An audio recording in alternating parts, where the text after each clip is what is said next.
Chapter 17. Earth to Hazel. Hazel blinked.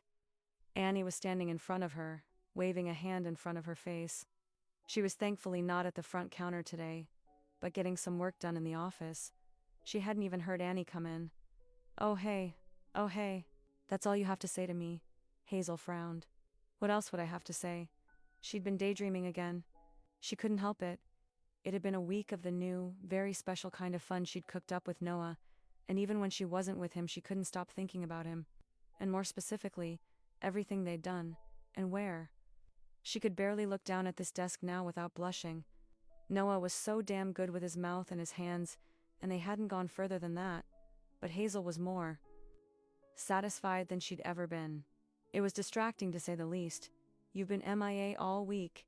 Annie came back into focus. Right? Her angry best friend. I've been busy. Busy with what? Or should I say with who? Isn't it whom? Hazel Delphinium Kelly. You know I don't have a middle name. And you know that's why I have to make one up for you. Annie put a hand on her jutted out hip. Now stop distracting me. What is going on with you and the fisherman? Hazel shrugged, but she could feel the furious blush working its way up her face. We've just been hanging out. Ironically, Hazel had kept all her new stories to herself. She'd started this whole summer of fun because she'd wanted to shock her friends, to have something new to talk about, to just be generally more interesting, and now here she was holding out. Everything happening with Noah now seemed private. Hanging out? You missed trivia night and now half the town thinks you've been kidnapped. Hazel huffed. I'm clearly right here. Hazel, what? Can a girl have a little fun? Of course you can, but this just feels like what, Annie? Like not my type of fun? Like it's totally out of character for me? That's exactly the point.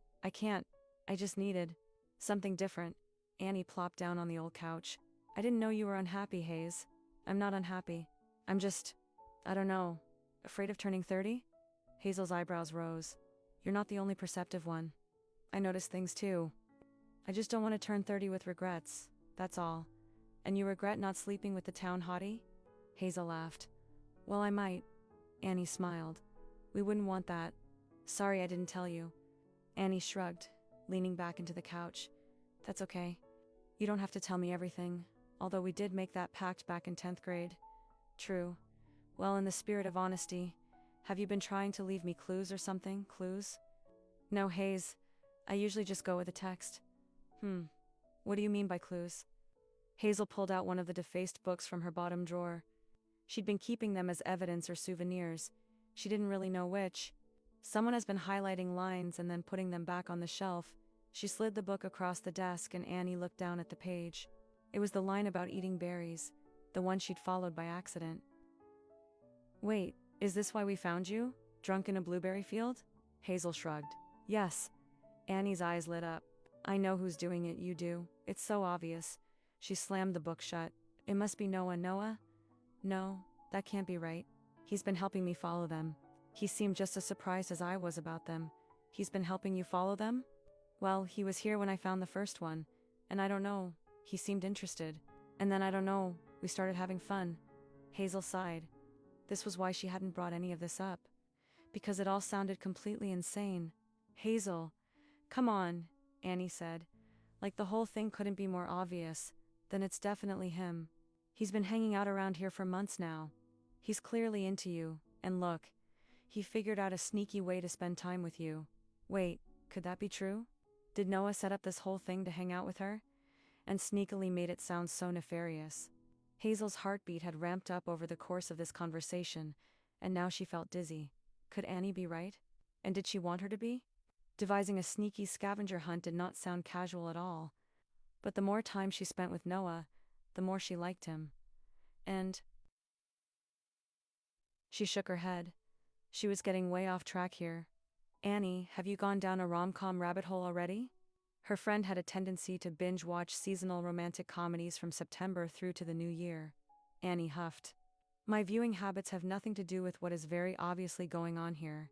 And that is that the sexy fisherman, who has had the hots for you for months, has been leaving you little love notes so you guys can go on dates together. Hazel frowned. That couldn't possibly be right. But Noah doesn't do relationships. Remember? This feels very relationshipy. There's a first time for everything. Noah had said those exact words to her at the carnival. A first time for everything. Was Hazel about to be the woman who got the infamously promiscuous Noah to settle down?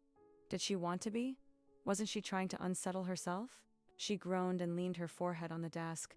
Or, Annie paused, thinking, it could just be some sociopath who likes to highlight books and then leave them on the shelf. Hazel groaned louder. Hayes, what are you coming to the town? Meeting tonight? I guess so, she mumbled. Great. Annie got up and patted her head. I'll see you then. Love you. Love you too. Hazel gave her a little wave and went back to staring at the next month's book orders she'd been attempting to work on for the past hour. There was no way Annie was right about Noah and the clues, which was fine. It was good, actually, because Hazel didn't want anything serious with Noah, so really it worked out perfectly. And she could just continue with her reckless summer of fun, even though it was nearly September and thinking about the end of her little experiment gave her a stomachache. But it was all perfectly fine. Really.